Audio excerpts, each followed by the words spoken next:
Hello दोस्तों, स्वागत है आप सभी लोग का फिर से मेरे इस यूट्यूब चैनल में। आज मैं आपके लिए फिर से एक महत्वपूर्ण जानकारी इस चैनल के माध्यम से लेकर आ चुका हूँ। आज की जो जानकारी होने वाली है आपका यहाँ पे देख सकते हैं। बलरामपुर रामानुजन छत्तीसगढ़ की ओर से जो है कि वैकेंसी निकल के आई हुई है।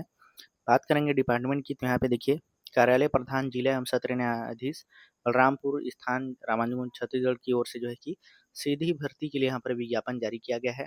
डेट की बात करेंगे रिलीज, तो यहाँ पे देखिए रिलीज डेट आपको देखने को मिलेगा 22 जुलाई 2026। आवेदन जो है फॉर्म भरने की जो अंतिम तिथि रखी गई है 14 अगस्त 2026 शुक्रवार की शाम 5 बजे तक आप फॉर्म को भर सकते हैं। पूरी जानकारी यहाँ पे देखने से पहले दोस्तों, अगर आप मेरे चैनल में नए हैं तो चैनल को सब्सक्राइब कर लीजिए, ताकि आगे भी इसी तरह का अपडेट और नोटिफिकेशन आपको इस चैनल के माध्यम से देखने को मिलता रहे। आप यहाँ पे देख पाएंगे कि कार्यालय प्रधान जिला एवं सत्र न्यायाधीश बलरामपुर स्थान रामानुजन छत्तीसगढ़ स्थापना के अंतर्गत यहाँ पर बताया गया है कि स्टेनोग्राफर अंग्रेजी एवं सहायक ग्रेड 3 निष्पादन लिपिक साक्ष्य लेखक आदेशिका लेखक के निम्न पदों पर अर्हता प्राप्त भारतीय नागरिकों और भारत सरकार द्वारा मान्य अन्य श्रेणी के अभ्यर्थियों से निर्धारित प्रारूप में आवेदन पत्र आमंत्रित किए जाते हैं। अभ्यर्थी आवेदन प्रस्तुत करने के पूर्व विज्ञापन के अंत में संलग्न महत्वपूर्ण निर्देश का आवश्यक रूप से अवलोकन करें।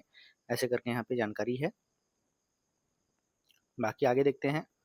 यहाँ पे देखिए, यहाँ पे आप देख पाएंगे चीज़ों को। यहाँ पे भर्ती के लिए यहाँ पर जो भी प्रीफ्रेंस है वो आपको यहाँ पर स्टार्टिंग में देखने को मिलता है। तो यहाँ पे आप देख पाएंगे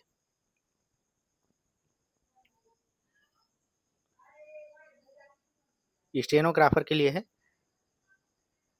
स्टेनोग्राफर ग्रेड 3 के लिए है, ठीक है। जिसमें पद यहाँ पर देखने को मिलेगा कि रिक्त की संख्या 1 बताया गया है, ठीक है। जिसमें आपको यहाँ पे देखने को मिल जाएगा अनुसूचित जनजाति में अनुसूचित जाति के लिए 1 पद, और जो है अन्य पिछड़ा वर्ग में कोई पद नहीं रखा गया। सहायक ग्रेड 3 में देखिए टोटल 8 पोस्ट हैं, जिसमें अनुसूचित जनजाति के लिए 3 मुक्त रखा गया, महिला के लिए 2, भूतपूर्व सैनिक के लिए 1, और अन्य पिछड़ा वर्ग के लिए यहाँ पे देखेंगे 1, और जो अनारक्षित पद है वो भी 1 यहाँ पे रखे गए हैं। बाकी नीचे चलते हैं। यहाँ पर योग की बात करेंगे तो टोटल ऑफ वैकेंसी अगर आप देखेंगे तो 9 पद यहाँ पर आया हुआ है। चलते हैं आगे। भर्ती एवं पात्रता की यहाँ पर कुछ गाइडलाइन जारी की गई है, जिसमें देखिए स्टेनोग्राफर अंग्रेजी के लिए बताया गया है कि वेतन मैट्रिक्स लेवल 7 के अकॉर्डिंग आपको देखने को मिलेगा, जो रहेगा 28,700 से 91,300 तक आपको सैलरी देखने को मिलती है। शैक्षणिक योग्यता की बात करेंगे तो किसी भी मान्यता प्राप्त विश्वविद्यालय से ग्रेजुएशन उत्तीर्ण होना चाहिए। मान्यता प्राप्त शीघ्र लेखन तथा मुद्र लेखन बोर्ड तथा अंग्रेजी शीघ्र लेखन परीक्षा उत्तीर्ण होना चाहिए। कंप्यूटर में अंग्रेजी मुद्र लेखन का ज्ञान होना चाहिए। कंप्यूटर एप्लीकेशन की उपयोग की जानकारी होनी चाहिए, और छत्तीसगढ़ी बोली स्थानीय भाषा का ज्ञान होना चाहिए आपको, ठीक है।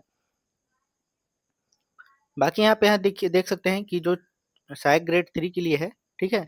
इसमें आपको देखने को मिलेगा जो सहायक ग्रेड 3 के लिए है, इसमें आप देख पाएंगे निष्पादन लिपिक साक्ष्य लेखक और आदेशिका लेखक के लिए वेतनमान की बात करेंगे तो लेवल जो है कि 4 के अकॉर्डिंग 19,500 से 62,000 तक आपको देखने को मिलता है। शैक्षणिक योग्यता की बात करेंगे तो किसी भी विश्वविद्यालय से स्नातक में उत्तीर्ण होना चाहिए आप। मान्यता प्राप्त बोर्ड विश्वविद्यालय से कंप्यूटर में 1 वर्षीय डिप्लोमा कोर्स आपका उत्तीर्ण हो।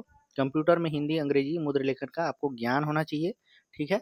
छत्तीसगढ़ी बोली और स्थानीय भाषा का ज्ञान होना चाहिए। बाकी यहाँ पे देखिए सीधी भर्ती के लिए यहाँ पर पात्रता क्या होना चाहिए उसके लिए गाइडलाइन है, जिसमें बताया गया कि भारत का नागरिक हो सबसे पहला। तो सेकंड बताया गया कि 18 वर्ष की आयु जो है अपनी पूर्ण कर ली हो, ठीक है। अनुसूचित जाति और अनुसूचित जनजाति, अन्य पिछड़ा वर्ग, महिला वर्ग, भूतपूर्व सैनिक इत्यादि वर्गों के सदस्य हेतु उत्तर आयु सीमा शासन द्वारा विनिर्दिष्ट शिथिलनीय होगी, ऐसे करके यहाँ पर बताया गया है। आगे चलते हैं। ये सब जो भी है थोड़ा सा इसको देख लीजिएगा आप जो है डाउनलोड करके खुद से, ठीक है।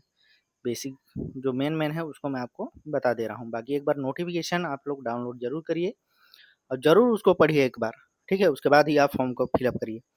बाकी यहाँ पे देखिए रोजगार कार्यालय में अभ्यर्थी का पंजीयन जीवित होना चाहिए, ठीक है। जो आपका रजिस्ट्रेशन होता है डॉक्यूमेंट का, जो भी मार्कशीट का, वो होना चाहिए। कोई भी उम्मीदवार की जिसने विवाह के लिए निर्धारित न्यूनतम आयु से पूर्व जो है विवाह किया है तो उसकी नियुक्ति के लिए जो है कि पात्र नहीं होगा, बता दिया गया है। कोई पुरुष अभ्यर्थी जिसकी 1 से अधिक पत्नियां हैं जीवित हों, और कोई भी महिला अभ्यर्थी जिसने ऐसे व्यक्ति से विवाह किया हो जिसके पहले एक पत्नी जीवित हो, नियुक्ति का पात्र नहीं होगा, ठीक है। बाकी प्रत्येक अभ्यर्थी के पात्र होंगे जिनकी आयु दिनांक 1/1/2026 को 18 वर्ष से कम तथा 30 वर्ष से अधिक ना हो, परंतु छत्तीसगढ़ के स्थानीय मूल निवासियों को जो है 40 वर्ष तक यहाँ पर जो है कि जो भी छत्तीसगढ़ में जो भी आयु से रिलेटेड जो भी कैटेगरीज हैं उनके लिए जो भी बनाए गए हैं गाइडलाइन, उनके अकॉर्डिंग यहाँ पर जो है कि दिया जाएगा आरक्षण। ठीक है, बाकी यहाँ पे देख सकते हैं सभी चीज़ के लिए बता दिया गया है जानकारी, जो बेसिक होगा वो आपको यहाँ पर देखना है।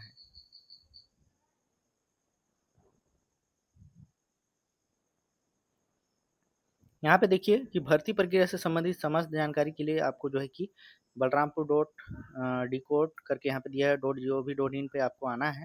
ठीक है, यहाँ पे आने के बाद देखिए यहाँ पर बताया गया है कि आपको माध्यम से जो है कि न्यायालय बलरामपुर स्थान रामानुजन के सूचना बोर्ड पर सूचना चस्पा की जाएगी, जिसमें प्राप्त आवेदनों की छटाई, मतलब यहाँ पे देखिए जो फॉर्म भरेंगे ना तो उसके लिए पात्र है नहीं है उसकी जानकारी आपको यहाँ पर देखने को मिलेगी। ठीक है, बाकी देखते हैं आगे।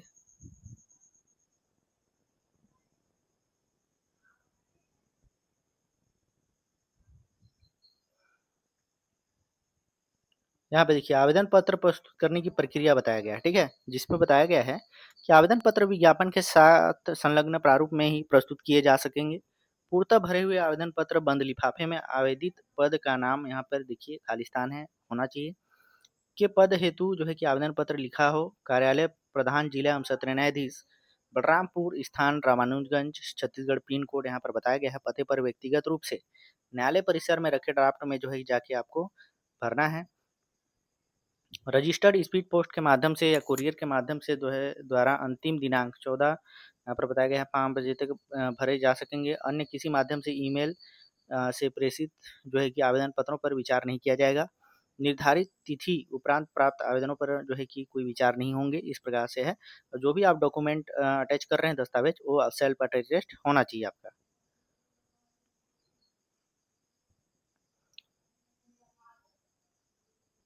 यहाँ पे देखिए बताया गया है कि अभ्यर्थी को सलाह दी जा यहाँ से देखेंगे कि डाक द्वारा भेजे गए आवेदन पत्र निर्धारित तिथि के पश्चात विलंब से प्राप्त होने पर या नहीं प्राप्त होने पर उसकी जिम्मेदारी कार्यालय की नहीं होगी। निर्धारित तिथि के पश्चात प्राप्त आवेदनों पर कोई विचार नहीं किया जाएगा। ठीक है, अभ्यर्थी को सलाह दी जाती है कि वे आवेदन चस्पा न्यूनतम फोटोग्राफ की अतिरिक्त प्रतियां भी रखें। प्रवेश पत्र में आवेदन पत्र में चस्पा फोटोग्राफ की अतिरिक्त प्रति को ही चस्पा करें। आवेदन पत्र एवं प्रवेश पत्र में चस्पा फोटो में भिन्नता पाए जाने पर उन्हें परीक्षा में बैठने से वंचित किया जा सकेगा, ऐसे करके यहाँ पर बताया गया है। बाकी देखिए जन्म तिथि की सत्यता हेतु जन्म प्रमाण पत्र या फिर हाई स्कूल या हायर सेकेंडरी स्कूल के लिए जो भी उत्तीर्ण मार्कशीट है वो आपके पास होना चाहिए। ठीक है, बाकी देखिए अभ्यर्थी अपना जो है प्रेषित करने से पूर्व आवेदन पत्र के साथ अपने आवश्यक दस्तावेज संलग्न कर सुनिश्चित कर लें, अन्यथा बाद में आवेदन पत्र पर भिन्न यहाँ पर बोला गया है प्राप्त दस्तावेजों पर कोई विचार नहीं किया जाएगा। तो सभी चीज़ों को आपको अच्छे से एक बार देख लेना है। ठीक है, अब यहाँ पे देखिए दिया गया है आवेदन पत्र के साथ स्वयं का पूर्ण पता नाम पता लिखे हुए 2 लिफाफे जिसे पर 5-5 रुपये का डाक टिकट चस्पा आवश्यक रूप से संलग्न करने। यदि अभ्यर्थी द्वारा टिकट चस्पा किया हुआ लिफाफा संलग्न नहीं किया जाता है तो परीक्षा के संबंध में सूचना यदि डाक के माध्यम से भेजा जाता है तो सूचना प्राप्त नहीं होने पर वह स्वयं जिम्मेदार होगा, इसकी जवाबदारी कार्यालय की नहीं होगी। तो 5-5 आप जाइएगा जहाँ से भी आपको स्पीड पोस्ट कराना है डाक से, तो आपको 5-5 रुपये का एक छोटा सा टिकट मिलेगा, उसको आपको लगा लेना है। ठीक है,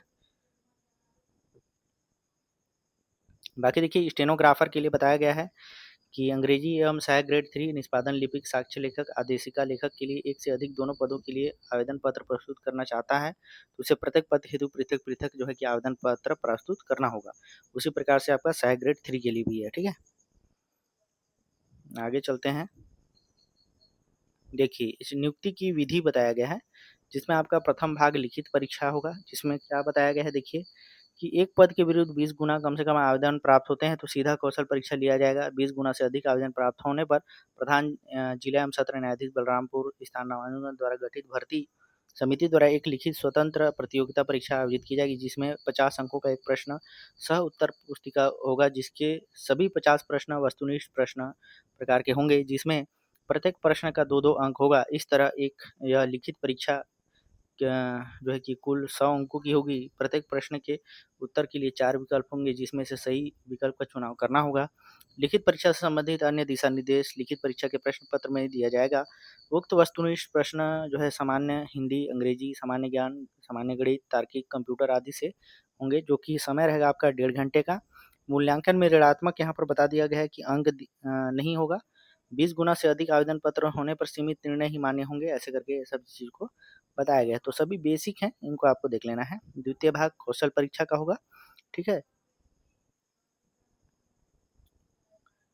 जिसमें देखिए लिखित परीक्षा के प्राप्तांक के आधार पर जो है वर्गवार परिवरीयता के क्रम में जो है रिक्त पदों के 20 जो है कि गुना उम्मीदवारों को स्टेनोग्राफर, अंग्रेजी एवं सहायक ग्रेड 3, निष्पादन, लिपिक, साक्ष्य लेखक, आदेशिका लेखक के कौशल के लिए आमंत्रित किया जाएगा। स्टेनोग्राफर अंग्रेजी कौशल परीक्षा के लिए बताया गया है, जिसमें उम्मीदवार 100 शब्द प्रति मिनट यानी कि प्रति मिनट 100 शब्द की गति से 5 मिनट का अंग्रेजी शुद्धलेख दिया जाएगा, जिसे परीक्षा के निर्धारित समय में 40 मिनट की सीमा अवधि से शुद्धता से जो है कंप्यूटर में टाइप करना होगा। डिटेक्शन या शुद्ध लेखन की बताया गया प्रत्येक त्रुटि के लिए 1/2 अंक काट दिया जाएगा। हेडिंग, बोल्ड, पैराग्राफ, सेटिंग तथा टाइप की प्रत्येक अशुद्धि के लिए भी होगा, ठीक है, जिसमें कौशल परीक्षा उबंटू लिनक्स यहाँ पे देख सकते हैं मैं जो है ऑफिस के लिए दिया जाएगा 50 अंक होगा, ऐसे करके यहाँ पर बताया गया है। सहायक ग्रेड, निष्पादन, लिपि के सब के लिए बताया गया है, जिसमें उम्मीदवारों को यहाँ पर बोला है 5000 डिप्रेशन का 250 शब्द के गद्यांश को 10 मिनट के शुद्धता से जो है कि कंप्यूटर में टाइप करना होगा। प्रत्येक त्रुटि के लिए 1-2 अंक काटा जाएगा, जो हेडिंग, बोल्ड, पैराग्राफ, सेटिंग तथा टाइम की प्रत्येक अशुद्धि के लिए भी होगा, ऐसे करके यहाँ पे जानकारी रखी गई है। जो भी है सब बेसिक है, इसको आपको देख लेना है, ठीक है। अब मैं आपको सीधा यहाँ पे देखिए आवश्यक सूचनाएं बोला गया है, तो ये सब चीज़ को आपको देख लेना है। जो बेसिक है वो तो मैंने बता ही दिया है। अब चलते हैं यहाँ पर फॉर्म में। ये आपका फॉर्म है, देखिए साफ शब्दों में यहाँ पर एक चीज बताया गया है कि प्रत्येक पद के लिए आपको जो है कि पृथक पृथक, है ना, प्रत्येक पद के लिए क्या करना है, पृथक पृथक फॉर्म आवेदन पत्र आपको भरना है। सबसे पहला देखिए यहाँ पर बोला गया है कि आवेदन पत्र में, ठीक है, आवेदक जो है कि अपना स्वहस्ताक्षरित जो है कि हस्ताक्षरित नवीनतम पासपोर्ट साइज फोटो, रंगीन फोटो आपको फोटो चिपकाना है, और आपका साइन जो है कुछ बाहर हो और कुछ फोटो के ऊपर हो, ऐसा साइन आपको करना है। आवेदित पद का नाम पूछ रहा है, किस पद के लिए आवेदन कर रहे हैं उसका नाम लिखेंगे। अभ्यर्थी अपना पूरा नाम हिंदी में लिखेंगे, ठीक है। फिर उसके बाद आपको यहाँ पर कैपिटल लेटर में अपना अंग्रेजी में अपना नाम लिखना है। उसके बाद देखिए यहाँ पर जेंडर पूछा जा रहा है, महिला पुरुष, तो बताएंगे। राष्ट्रीयता क्या है वो बताएंगे। पिता या पति का नाम जो भी देना चाहते हैं देंगे। पत्र व्यवहार में अपना पता लिखेंगे, और स्थायी पता और पत्र व्यवहार का सेम पता है। यहाँ पे देखिए वर्तमान पता एवं स्थायी पता यदि समान हो तो तदेव लिखें करके यहाँ पर, ठीक है, आपको करना है, यहाँ पे भरना है और यहाँ पर तदेव लिख देना है, ठीक है। बाकी यहाँ पे देखिए कब लिखेंगे तदेव, इस चीज को एकदम ध्यान दीजिए। पत्र व्यवहार वर्तमान पता में, अगर वर्तमान पता आपका अलग है, अभी मान के चलिए आपका कहीं अंबिकापुर एड्रेस है, आपका प्रॉपर अंबिकापुर आपका परमानेंट एड्रेस है, ठीक है, और आप कहीं रह रहे हैं सूरजपुर में, तो आपका सूरजपुर का यहाँ पर भराएगा, और जैसे स्थायी पता आपका परमानेंट पता है तो आप यहाँ पर लिखेंगे, ठीक है। लेकिन अगर आप अंबिकापुर का परमानेंट एड्रेस है और अंबिकापुर में ही है तो आपको दोनों जगह नहीं लिखना है। यहाँ पर आप अंबिकापुर का एड्रेस लिखिए, यहाँ पर आपको तदेव लिखना है, ठीक है। उसके बाद जन्म तिथि अंकों में लिखेंगे पहले, फिर शब्दों में, फिर 1/1/2026 के अकॉर्डिंग आपका कितना वर्ष, कितना माह, कितना दिन हुआ है वो बताएंगे। क्या छत्तीसगढ़ के मूल निवासी हैं, हाँ या नहीं, वो बताएंगे। क्या आप छत्तीसगढ़ शासन द्वारा जो भी घोषित अनुसूचित जाति, अनुसूचित जनजाति या अन्य पिछड़ा वर्ग का जो सदस्य हैं उसमें आते हैं, तो आपको यस करना है, नहीं है तो नो कर दीजिएगा। आगे आइए, अनुसूचित जनजाति अन्य पिछड़ा वर्ग अंकित करें करके बोला गया है, ठीक है, तो बताएंगे आप, ठीक। बाकी दिव्यांग हैं, हाँ या नहीं, वो बता दीजिएगा। क्या आप भूतपूर्व सैनिक के अंतर्गत आते हैं, तो नहीं है तो नहीं करिएगा, हाँ हाँ है तो हाँ भरिएगा। रोजगार कार्यालय का जीवित पंजीयन क्रमांक और दिनांक बतानी है। रोजगार कार्यालय का नाम, अगला नवीनीकरण कब है वो बताएंगे। क्या अभ्यर्थी विवाहित है, नहीं है तो उसकी जानकारी दीजिएगा। क्या आवेदक एक या अधिक जीवित पत्नी या पति हैं तो उसकी जानकारी आपको बतानी है। नीचे आइए, नीचे आने के बाद देखिए परीक्षा का नाम पूछा जा रहा है, तो 10, 12 जो भी आपने किया है, ग्रेजुएशन कंप्यूटर डिग्री, स्टेनो का डिग्री जो भी होगा आपका मूल लेखन, शीघ्र लेखन का, उसको बतानी है। उत्तीर्ण वर्ष बताइए कौन से बोर्ड से पास किए हैं वो, विषय, प्राप्तांक, पूर्णांक और प्रतिशत आपको यहाँ पर बताना है, ठीक है। नीचे आइए, नीचे अगर देखिए यहाँ पर कार्य अनुभव विवरण पूछ रहा है। अगर आप किसी भी फील्ड में एक्सपीरियंस है आपका, तो आपको बताना है कि कौन से पद का नाम बताना है, कौन सा संस्था में थे वो बताएंगे, नियुक्ति दिनांक और कुल कितना वर्ष आपने सेवा दिया है वो बताएंगे, और रिमार्क क्या है वो बताएंगे। क्या अभ्यर्थी शासकीय शासकीय सेवा में है, तो आपको बताना है कि यदि अभ्यर्थी कोई प्रकरण न्यायालय में लंबित हो या उसे किसी न्यायालय द्वारा दोष सिद्ध किया गया हो, तो उसका विवरण आपको देना है। बाकी यहाँ पे देखिए, क्या आप निर्धारित आयु सीमा में छूट चाहते हैं, तो आपको यस करना है, ठीक है। जो भी संलग्न प्रमाण पत्र आप सूची के साथ अटैच कर रहे हैं फॉर्म के साथ, उसकी जानकारी यहाँ बतानी है, जैसे 10th, 12th, graduation, computer degree, जाति प्रमाण पत्र, निवास प्रमाण पत्र, ठीक है। ये सब चीज जो भर रहे हैं आप, वो आपको बताना है। नीचे आइएगा, नीचे आने के बाद देखिए अभ्यर्थी का पूरा, यहाँ पर पूछ रहा है अभ्यर्थी का हस्ताक्षर और नाम एवं पूरा पता, तो यहाँ पर अपना नाम पूरा पता लिखिएगा, सिग्नेचर आपको यहाँ पर ऊपर में करना है, दिनांक, स्थान और मोबाइल नंबर यहाँ पे आपको लिखना है। इस प्रकार से कंप्लीट तरीके से आपको जो है कि इस फॉर्म को भरना है। उम्मीद करता हूँ पूरी जानकारी समझ में आई होगी। चैनल में नए हैं तो चैनल को सब्सक्राइब कर दीजिए, ताकि आगे भी इस तरह के अपडेट और नोटिफिकेशन इस चैनल के माध्यम से आपको देखने को मिलता रहे। थैंक यू दोस्तों।